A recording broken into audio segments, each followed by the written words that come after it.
Assalamualaikum warahmatullahi wabarakatuh. Patepang deui masih dina Angginesa Channel ilmu pengetahuan dan budaya.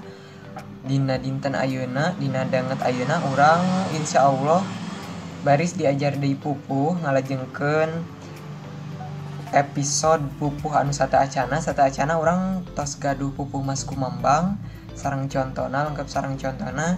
Ayeuna urang lebet kana pupuh pangkur.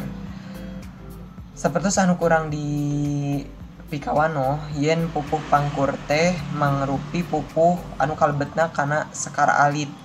Pupuh sekar alitnya pupuh pangkur teh ngagambarkeun, jadi watakna teh ngagambarkeun jalma anu keur ngalalana purah ngarambah gitu, ngarambah ka hiji tempat. Pokona istilahna intina mah ngalalana tah gitu. Sok bilih aya nu bade nambihan perkawis watak pupuh pangkur mangga margi simkuring ya hilap catetanana duka di mana ieu teh. Mung urang langsung lebet we kana contona hiji-hijina pupuh pangkur. Pupuh pangkur nu baris dikawihkeun ku urang ayeuna teh nyaeta Bapa Doblang. Nah, pasti tos seueur anu uninga pupuh Bapa Doblang bade eta dina YouTube, dina Google aya seueur etana rumpakana. Simkuring oge ieu ninggal tina Google nya. Mangga urang kawitan bae.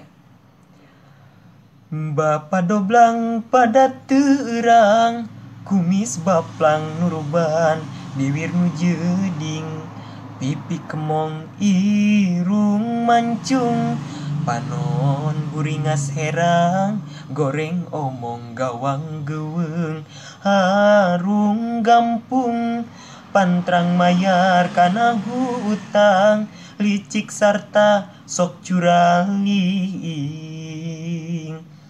Hiji mangsa Bapa Doblang weureuh gadung kabebeung gulang-guling, jol nu nagih hutang sarung, gancang ngorejat hudang, ngambek nyereng bari ngamang pentung.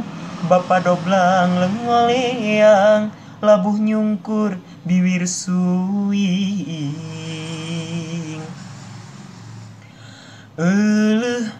Itu Bapa Doblang, notorogan boro bae kumis baplang, puas nyorang weureuh gadung, beteung bebeng lieur lanjung humargung, matak oge hirup urang, entong bedang bedegong curaling, bisi kawas Bapa Doblang, wawalesna tisuk-sruk jeung suing. Tah eta rumpaka pupuh pangkur Bapa Doblang lengkap sareng tandakna sapada. Hatur nuhun kanu parantos nonton videona, hapunten tina sagala rupi kalepatanana, boh bilih aya kakirangan, boh naon tiasa ditambihan di kolom komentar. Hatur nuhun. Wassalamualaikum warahmatullahi wabarakatuh.